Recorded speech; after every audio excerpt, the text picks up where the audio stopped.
हमें गिना नहीं जाता क्योंकि हमने अफगानिस्तान में जन्म लिया है। किसी को हमारी परवाह नहीं है, इतिहास में हम धीरे धीरे मर जाएंगे। ये शब्द ऐसे हैं जो अंदर तक चुभ रहे हैं। एक अफगानी लड़की ने रोते हुए ये बात कही। तालिबान ने एक बार फिर अफगानिस्तान पर कब्जा कर लिया है। बीते कुछ दिनों में अफगानिस्तान से लगातार ऐसी तस्वीरें आ रही हैं, ऐसे वीडियो सामने आ रहे हैं जो किसी बुरे सपने से कम नहीं है। लोग देश छोड़कर जाने की पूरी कोशिशें कर रहे हैं। 16 अगस्त को दिन भर काबुल एयरपोर्ट से लोगों की इस कोशिश की तस्वीरें सामने आती रही। तालिबान की वापसी से अगर किसी को सबसे ज्यादा खतरा है तो वो हैं औरतें। औरतों के साथ तालिबान ने 1996 से लेकर 2001 तक क्या किया वो किसी से भी नहीं छुपा है। नियम कानून के नाम पर उनके अधिकार बर्बरता से कुचल दिए गए थे। इसीलिए अब औरतों को इस बात का डर है कि कहीं ये इतिहास अपने आप को ना दोहराए। तालिबान ने जब पहली बार अफगानिस्तान में राज किया था तब कहा था कि वो शरिया कानून के तहत काम कर रहा है। उसने बहुत कड़ाई से इस कानून को लागू किया था। लेकिन क्या वाकई शरिया कानून में औरतों के अधिकारों को कुचल दिया जाता है?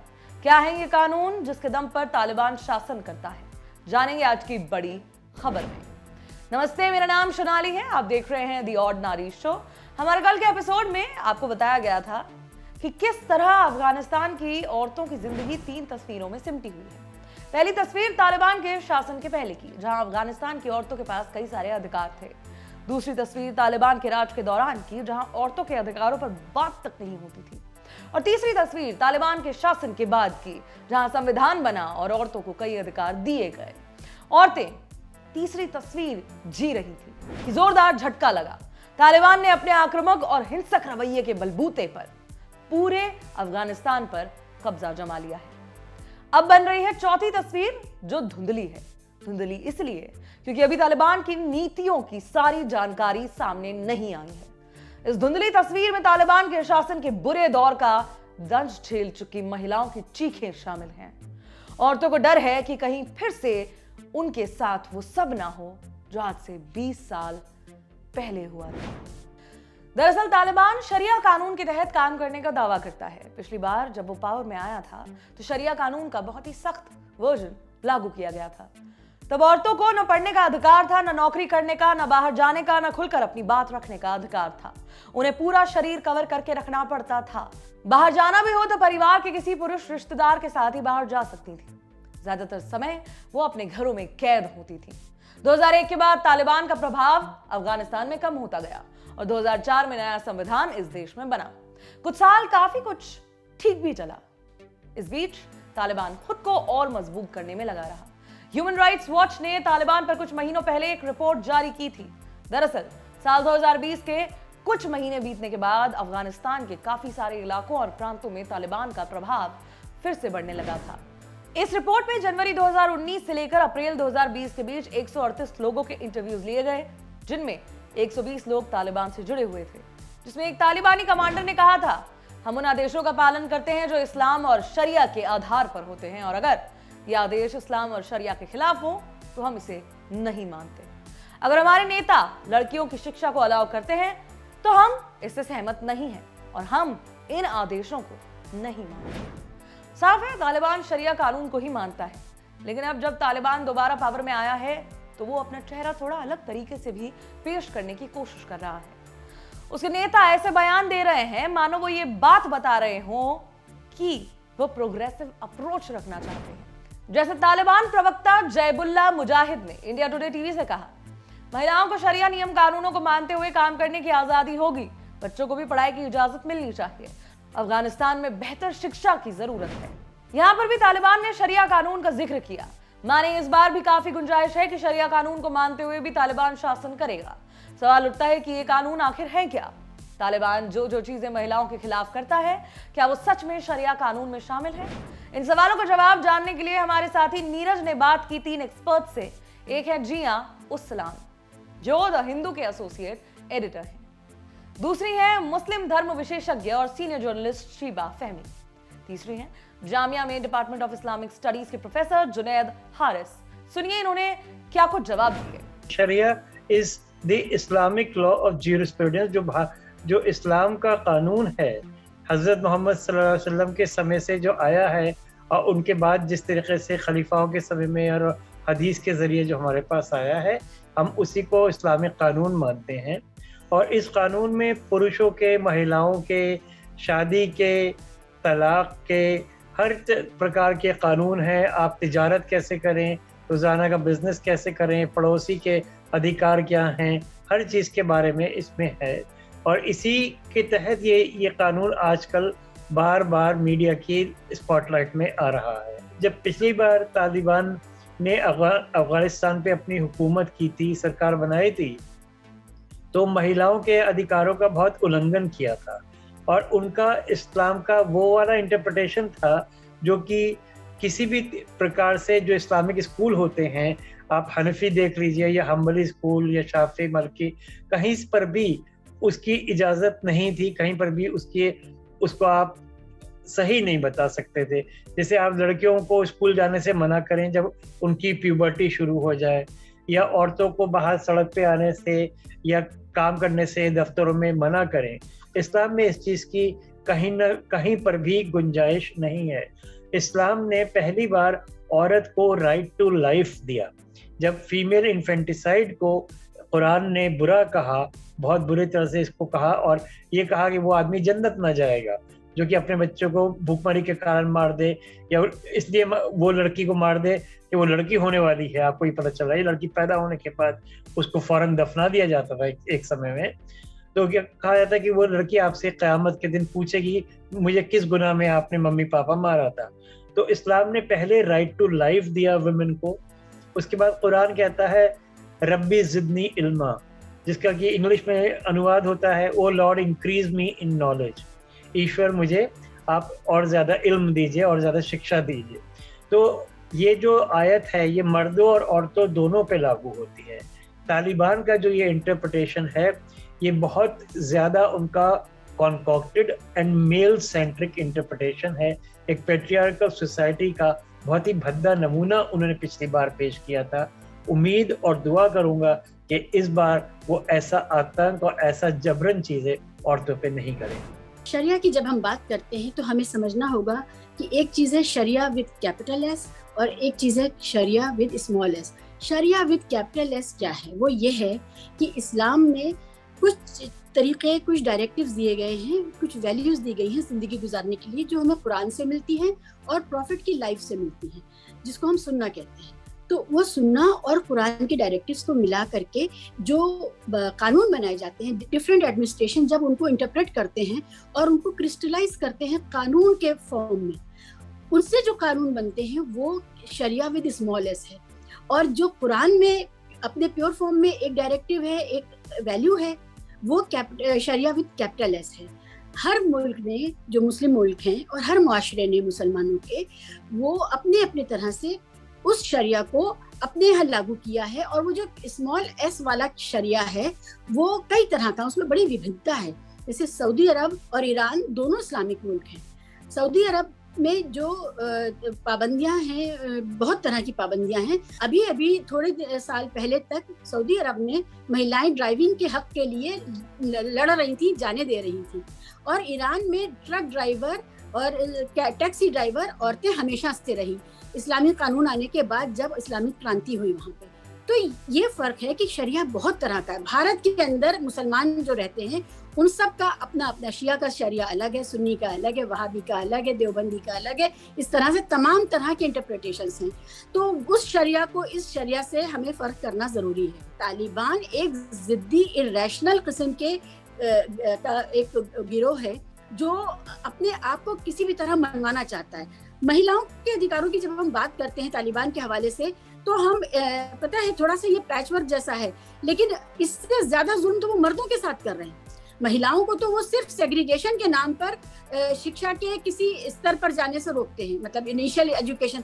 अभी आप देखिए जब तालिबान की वापसी हुई है 2021 में, तो काबुल आने से पहले जिन जिन इलाकों में उनका सर्वोच्च कायम हो गया, वहां पर उन्होंने स्कूल नहीं बंद किए हैं, लड़कियां जा रही हैं स्कूल। तो ये समझने की बात है कि ये जो उनकी इर्रेशनल जिद है, ये एक पॉलिटिकल स्टेटमेंट है उनका, और इसके लिए इस बार जो तालिबान आए हैं, मुझे लगता है कि वो बहुत आर्टिकुलेटेड आए हैं, बहुत वो सीख के आए हैं, वो डिप्लोमेसी भी सीखे हैं, वो पोस्चरिंग भी सीखे हैं, वो हेडलाइंस कैच करना भी सीखे हैं। तो हम लोगों को भी उनको रीड करने से पहले थोड़ा अपने को भी रिवैम्प करना पड़ेगा कि भाई ये वही तालिबान नहीं है जो 95 में आए थे। शरिया लॉ में ह्यूमन बीइंग की बड़ी अहमियत है, सर्वश्रेष्ठ माना गया है और सबसे जिम्मेदार भी माना गया है, और इसी वजह से इसके अंदर राइट्स की बहुत बात की गई है।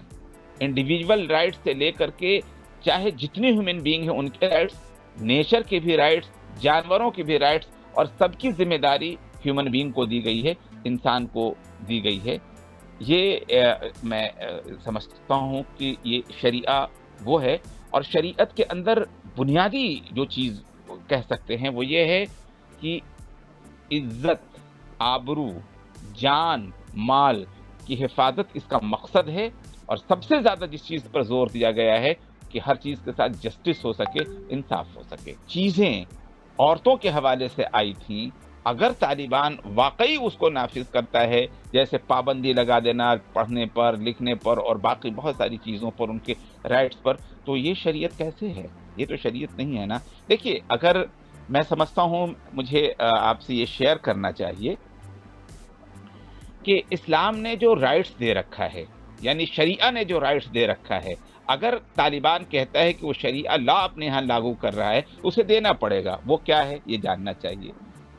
सबसे पहली बात तो है कि पैदाइशी तौर पर औरत को इस्लाम ने रहमत करार दिया है, इज्जत दी है। इसके अलावा सबसे ज्यादा जिस चीज पर जोर दिया गया है वो ये है कि हर मुसलमान मर्द, औरत, सब पर तालीम हासिल करना फर्ज है, चाहे वो औरत हो चाहे वो मर्द हो। बल्कि प्रॉफिट मोहम्मद सल्लल्लाहु अलैहि वसल्लम ने इस सिलसिले में ये कहा कि जो व्यक्ति, अरबों में असल में क्या होता था पहले जान लीजिए, कि वो अपनी लड़कियों को बुरा मानते हुए वो जिंदा दफन तक कर दिया करते थे। प्रॉफिट मोहम्मद ने इसके खिलाफ जबरदस्त अभियान चलाई, और कुरान में भी इस पर बाकायदा एक सूरत नाजिल हुई है कि किस बिय्य ज़ंबिन क़ुतिलत, किस जुर्म में इनको कत्ल किया जाता है, वगैरह वगैरह, और इसी वजह से उसके खिलाफ बहुत ज़्यादा बातें की हैं। तो वही प्रॉफिट मोहम्मद ने कहा कि जो व्यक्ति अपनी लड़कियों को दफन नहीं करे, जो व्यक्ति लड़का और लड़की में कोई फर्क नहीं करे और बराबर का अधिकार दे शिक्षा और दीक्षा के अंदर उसका करे, ऐसे लोग जन्नत में जाएंगे। अब अगर तालिबान लड़के को तालीम दे और लड़की को तालीम नहीं दे तो पूरी की पूरी तरह से शरीयत से टकरा रही है बात ना। ये शरिया कैसे हुआ? ये बात बहुत क्लियर होना चाहिए कि तालिबान अफगानिस्तान के निवासी वो लोग हैं जो शरिया को नाफिज करने की बात करते हैं या नहीं, लेकिन तालिबान के जरिए शरिया को नहीं समझा जाना चाहिए। शरिया जो रूल है वो ह्यूमन बीइंग के लिए एक बहुत ही फायदेमंद रूल है, लेकिन तालिबान अगर उसका मिसयूज करेंगे तो गलत कहा जाएगा, और सही नाफिज करेंगे तो दुनिया का वो बेहतरीन कानून होगा। 15 अगस्त के दिन जब तालिबान के लड़ाकों ने राष्ट्रपति महल पर कब्जा किया था, तब उनकी कुछ तस्वीरें और वीडियोस भी सामने आए थे। एक वीडियो में ये लड़ाके कुरान का कुछ अंश भी रिसाइट करते दिखाई दिए और सुनाई दिए थे, जिससे ये समझ आ गया था कि ये लड़ाके कुरान को मानते हैं। ऐसे में ये सवाल उठा कि औरतों के साथ तालिबान जो कुछ भी ज्यादतियां करता है, क्या वो वाकई कुरान में है? इसका जवाब भी हमें एक्सपर्ट्स ने दिया, जो आप यहाँ सुन सकते हैं। कुरान पढ़ना, कुरान की इज्जत करना हर मुसलमान करता है। कोई भी मुसलमान कुरान के एक शब्द पर भी कभी टिप्पणी नहीं करेगा, सवालिया निशान नहीं उठाएगा। लेकिन कुरान पढ़ना, कुरान समझना और उस पर अमल करना, तीनों चीज़ें अलग हैं। आज जब कुरान पढ़ें तो कुरान हुक्म देता है इसको समझो, आसपास की जो दुनिया है उसको एक्सप्लोर करो, उसके बारे में इंट्रोस्पेक्शन करो, अपनी तरफ से सोचो ये पेड़ हरे हैं तो क्यों हैं, ये नदियाँ ऐसे बहती हैं तो क्यों बहती हैं, पहाड़ एक जगह पे खड़े करे हैं ईश्वर ने तो किस लिए खड़े करे हैं, आपको सोचने के लिए कुरान बार बार कहता है। और उसी प्रकार से कुरान हमें नमाज पढ़ने को नहीं कहता, नमाज कायम करने के लिए कहता है, मतलब एकजुट होके आप नमाज पढ़ो। जब आप कुरान का संदेश खाली अरबी में पढ़ेंगे और आपको अरबी समझ नहीं आएगी तो आप अपने जीवन में उसको लागू कैसे करेंगे? तालिबान की वही प्रॉब्लम है, इन्होंने कुरान पढ़ा ज़रूर है, हिफ्ज़ करा है, लेकिन जिस प्रकार से इनके अभी रिसेंट एक्शंस हैं वो कहीं पर भी कुरान से इंस्पायर्ड नहीं लगते। अगर आप कुरान को समझेंगे तो आप ये इस बात को मानेंगे कि जो अक़लियत है, माइनॉरिटीज़ हैं, उनकी रक्षा करना आपकी अपनी जिम्मेदारी है। प्रोफेट मोहम्मद के टाइम में जब उन्हें मदीना कौन का करा था, जो भी लोग और धर्मों के थे इस्लाम के अलावा, यहूदी थे, ईसाई थे, आपने उनके साथ पूरा इंसाफ किया, उनको अपनी आर्मी में जगह दी, अपने एडमिनिस्ट्रेशन में जगह दी, और ये कहा कि कोई भी किसी के भी मज़हब की जगह पे, पूजा की जगह पे, जैसे कोई मंदिर है, गिरजाघर है, गुरुद्वारा है, आप उस पर हमला नहीं कर सकते, आपको उसके पूजा घर की इज्जत करनी है। तो क्या तालिबान ऐसा करते हैं? ऐसा वो कहीं पर नहीं करते। तो आपको साफ पता चलता है जो तालिबान करते हैं और जो कुरान कहता है, दोनों में दिन और रात का फ़र्क है। मैं बहुत जिम्मेदारी से ये बात कह रही हूँ कि कुरान में महिलाओं के सिर्फ अधिकार हैं और पुरुषों के सिर्फ कर्तव्य है, एक भी कर्तव्य महिलाओं का नहीं है। और जो तालिबान ये कह रहे हैं, या आपने जो इशारा किया कि वो कुरान पढ़ते हुए, देखिए कुरान तो जो अफगान एडमिनिस्ट्रेशन था वो भी उसी तरह से मान रहा था। कुरान को पढ़ना या ये पोस्चरिंग करना कि हम बड़े मजहबी हैं, हम दीन के रास्ते पे चल रहे हैं, इसलिए एक तरह की सैंक्टिटी मिलती है, उनकी ये स्ट्रैटेजी है। और जाहिर है कि वो अपने को लेजिटिमाइज करने के लिए हर तरह की कोशिश करेंगे, हर एंगल से कोशिश करेंगे। उन्होंने तो इस बार ह्यूमन राइट्स की भी बात कर डाली, ठीक है। तो और सेल्फियां खिंचवा रहे हैं, जो पिक्चर लेना हराम था, मुल्ला उमर की एक तस्वीर के लिए पूरा मीडिया जूझ रहा था कि कोई लेटेस्ट पिक्चर मिल जाए उस जमाने में। आज यही तालिबान सेल्फीज खिंचवाते हैं। तो ये बदले हुए तालिबान हैं, जो वो कर रहे हैं, उनको पता है कैमरा है उनके ऊपर, उनकी एक एक चीज पर हम घंटों बहस करने वाले हैं, और ये पूरी दुनिया के लोग देखेंगे, खासकर मुसलमान देखेंगे, और आम मुसलमान उनके साथ हमदर्दी करें, ये उनकी जरूरत है, और ये वो बहुत बखूबी कर रहे हैं इस बार। ये तो मैं इसे पॉजिटिव ले रहा हूँ।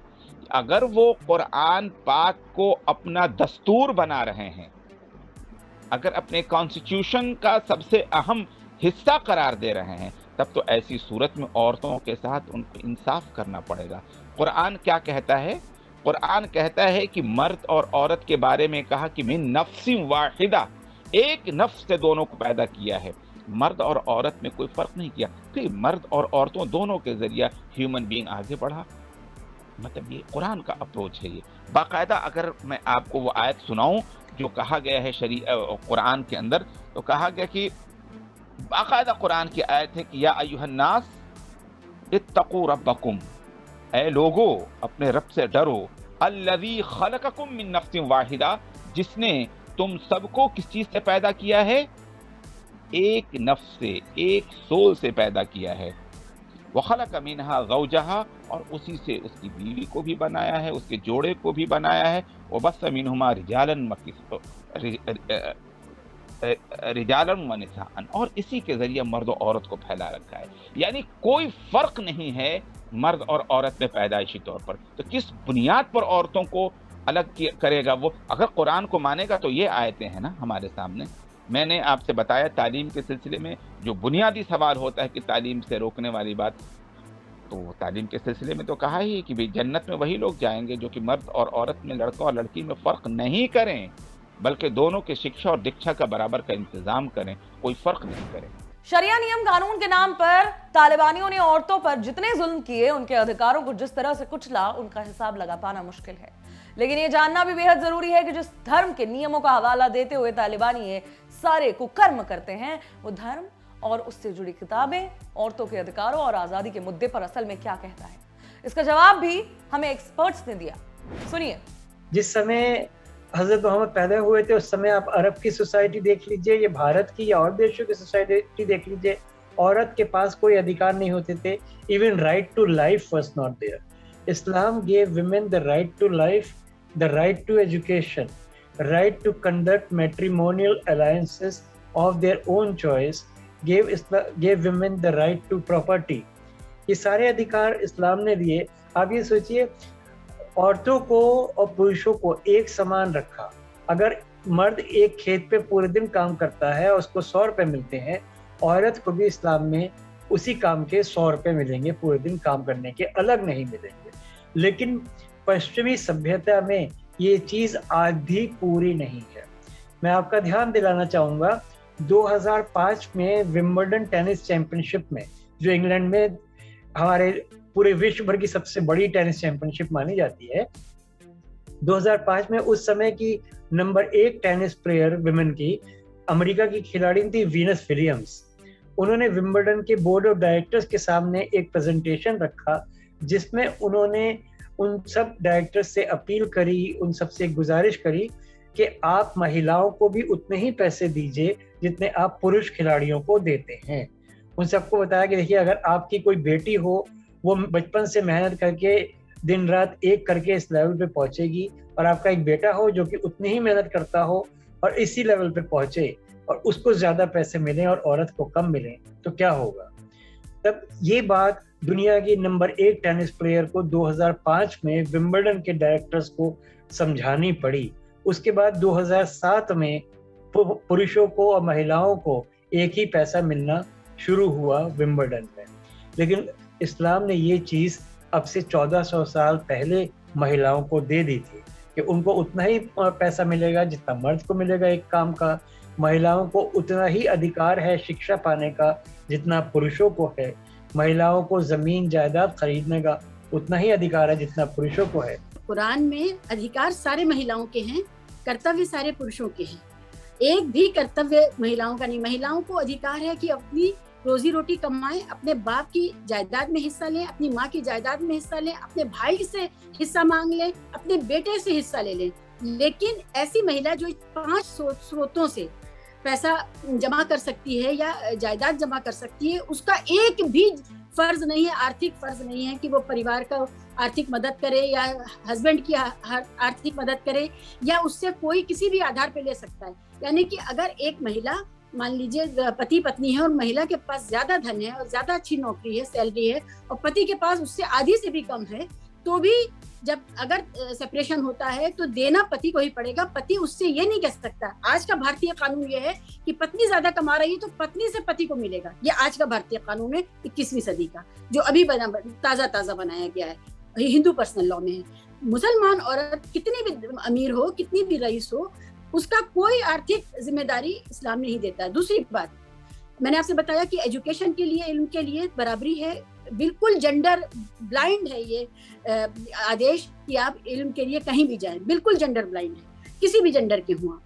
तीसरी बात यह है कि चॉइस की आज़ादी। आज तालिबान जबरदस्ती पकड़ के अगर किसी की शादी करते हैं तो वो गैर इस्लामी है। चॉइस की आज़ादी पहली बार महिला को इस्लाम ने ही दी है कि जीवन साथी चुनना जब जाएगा तो उससे निकाह के वक्त उसकी मर्जी पूछी जाएगी और उस मर्जी का सम्मान किया जाएगा। उसके बाद लड़के की मर्जी पूछी जाती है निकाह में। बच्चे को जो अपने जिस्म से दूध पिलाती है, राइट, इस्लाम उसको ये देता है कि चूंकि वो मर्द की बुनियादी जिम्मेदारी है, इस वजह से अगर वो चाहे तो मर्द से उसका किराया वसूल कर सकती है। इसलिए कि रोटी, कपड़ा, मकान, ये सब जिम्मेदारी मर्द की है, चाहे वो बीवी हो चाहे वो बच्चा हो, इस वजह से उससे वसूल कर सकती है किराया। ये अलग बात है, ये तो उसकी मेहरबानी है जो वसूल नहीं करती है, ये तो एहसान है मर्दों के ऊपर जो वसूल नहीं करती है। मतलब उसकी राइट के अगर हवाले से आप बात करेंगे तो आपको समझ में आएगा कि जो शरीया ने राइट दे रखा है उससे तो वो इतनी स्ट्रांग हो जाती है। मैं बता दूं कि प्रॉफिट मोहम्मद के ज़माने में औरत इतनी स्ट्रांग हो जाती थी कि आप सुना होगा आपने कि इस्लाम के अंदर जो 5 पिलर्स हैं उसमें से एक ज़कात है। यानी आपके पास अगर कोई रकम है, अगर उस पर साल गुजर जाए तो उसका 2.5% देना रहता है गरीबों में, ये तो आप जानते होंगे। तो प्रॉफिट मोहम्मद के ज़माने में इस तरह के वाक़यात हुआ करते थे कि औरत अपना 2.5% का ज़कात दे रही है और मर्द इतना गरीब है, उसका हस्बैंड इतना गरीब है कि वो उसको ले रहा है, लेकिन फिर भी खिलाने पिलाने की जिम्मेदारी किसकी हुआ करती थी? मर्द की होती थी। औरत की नहीं होती है। वो देने वाली जरूर है, लेकिन वो जो कुछ भी खर्च करेगी अपनी मर्जी से करेगी। मर्द उसकी कमाई का हिस्सेदार नहीं है, उसके जायदाद के बारे में नहीं पूछ सकता है। शादी होती है ना, इस्लाम में आपने सुना होगा कि औरत की मर्जी के मुताबिक महर रखा जाता है, एक जायदाद रखी जाती है, औरत जो चाहे वही रखा जाएगा। अब ऐसी सूरत में शौहर को, हस्बैंड को ये अधिकार ही नहीं है कि कभी वो पूछे कि उस पैसे का उसने क्या किया। जो गिफ्ट उसको मिला ये उसका राइट है, जो चाहे वो खर्च करे। लेकिन मर्द की ये जिम्मेदारी है, वो जो खा रहा है वो अपनी बीवी को भी खिलाए, अपने बच्चे को भी खिलाए। ये तो राइट है। तो तालिबान अगर शरिया की बात करता है, ये राइट्स देने होंगे ना उसको। एक्सपर्ट्स ने हमें बताया कि इस्लाम में औरतों को कई सारे अधिकार दिए गए हैं। उन्हें पढ़ने का, काम पर जाने का, अपनी मर्जी के मुताबिक शादी करने का, संपत्ति का अधिकार तक है। लेकिन ये कट्टरपंथी गिरोह इन सारे कानूनों को अपने हिसाब से तोड़ मरोड़ कर केवल अपने फायदे के लिए इस्तेमाल करते दिख रहे हैं। तालिबान की हुकूमत पर बहुत सारे देश मोहर लगाते भी नजर आ रहे हैं और तालिबान पूरी कोशिश कर रहा है कि अपनी शक्ल सूरत बदलकर दुनिया के सामने पेश हो। शायद यही वजह है कि वो तथाकथित प्रोग्रेसिव अप्रोच दिखाने की कोशिश कर रहा है, जैसे उसका ये कहना कि औरतों को पढ़ने और काम पर जाने की परमिशन होगी। दूसरा, कुछ चैनल्स ने महिला एंकर्स को ऑफलाइन करने के बाद अब दोबारा उन्हें स्क्रीन पर स्पेस देना शुरू कर दिया है। लेकिन जो तालिबान औरतों का बाहर जाना तक बर्दाश्त नहीं कर सकता था, वो उन्हें इतनी आसानी से ये सारे अधिकार दे देगा, ये बात हजम नहीं होनी। खैर, तालिबान जो भी दावा करे, मीडिया में उसके दावों पर सवाल उठाती खबरें भी लगातार सामने आ रही हैं। अल जजीरा की एक रिपोर्ट के मुताबिक इस साल जुलाई में कांधार के अजीजी बैंक में कुछ तालिबानी लड़ाके घुस गए थे और उन्होंने वहां काम कर रही 9 औरतों को घर जाने को कह दिया। ये लड़ाके इन महिलाओं को उनके घर तक छोड़कर आए और कहा कि वो काम पर ना लौटें और उनकी जगह उनका कोई पुरुष रिश्तेदार काम कर सकता है। कई परिवार घर छोड़ने पर मजबूर हैं। ऐसे भी रिपोर्ट्स आई हैं जहां लड़कियों को स्कूल जाने से रोका जा रहा है, औरतों के काम पर जाने पर पाबंदी लगा दी गई है, महिला जजों और पत्रकारों पर गोलियां चलाई गई हैं, जीन्स पहनने पर मौत के घाट उतारा जा रहा है। हमारी आज की बड़ी खबर का मकसद यही था कि आपको उस शरिया कानून के बारे में बताएं जिसकी आड़ में, जिसके नाम पर तालिबान मनमानी करता आ रहा है। जितना हमने एक्सपर्ट से बात करके जाना, हमें पता चला है कि इस कानून की हकीकत वो तो बिल्कुल भी नहीं है जो तालिबान मानता आ रहा है। अब चलते हैं दिन के वीडियो की तरफ।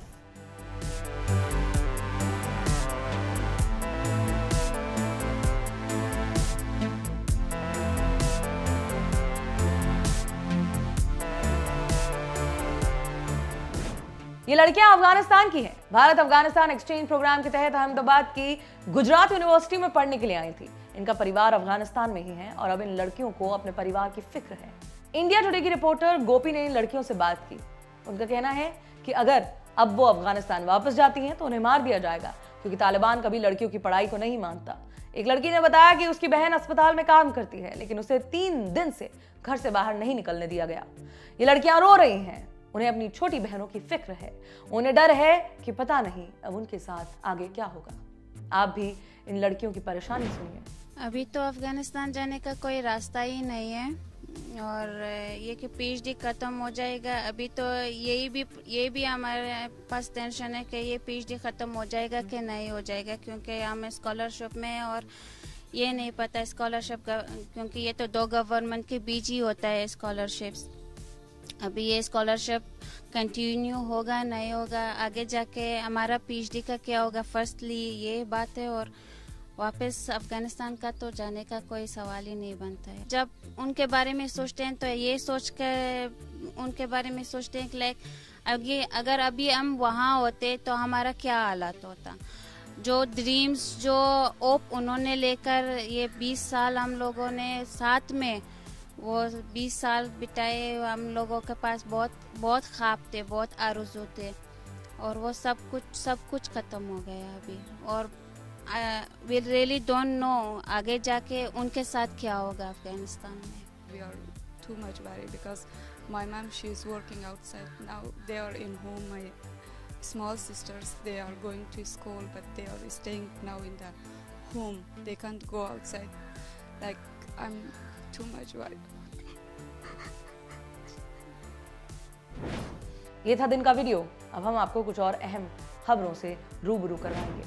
पहली अहम खबर भारत और काबुल दोनों से जुड़ी हुई है। दरअसल कुछ साल पहले केरल की एक लड़की जिसका नाम निमिषा फातिमा है, वो कथित तौर पर ISIS ज्वाइन करने के लिए भारत से ईरान चली गई थी, लेकिन साल 2019 से वो अफगानिस्तान में ही है, वहां की जेल में बंद थी। 15 अगस्त को तालिबानियों द्वारा अफगानिस्तान पर पूरी तरह से कब्जा करने के बाद काबुल में जेल ब्रेक की भी घटना हुई। इसी जेल में बंद थी निमिषा। इंडिया टुडे के PS गोपाल कृष्णन की रिपोर्ट के मुताबिक निमिषा की मां के बिंदु का कहना है कि उन्हें कंफर्मेशन मिली है कि उनकी बेटी और उनकी 4 साल की बच्ची जेल ब्रेक की घटना के बाद से काबुल में हैं। वो सरकार से अपील कर रही हैं कि निमिषा और उसकी 4 साल की बेटी को काबुल से भारत लाया जाए। निमिषा ने कुछ साल पहले भारत छोड़ा था। कथित तौर पर ISIS ज्वाइन करने के लिए वो ईरान गई थी। ईरान में ISIS के बेस पर अमेरिका की एयर स्ट्राइक में निमिषा के पति की मौत हो गई, जिसके बाद 408 लोगों ने अफगानिस्तान सरकार के सामने 2019 में सरेंडर किया था। इनमें निमिषा भी शामिल थी। उसके साथ केरल की 3 अन्य औरतें भी शामिल थी। निमिषा की मां पिछले कई दिनों से बेटी को भारत लाने की गुहार लगा रही हैं। इसके लिए केरल हाईकोर्ट में अर्जी भी डाल दी गई है।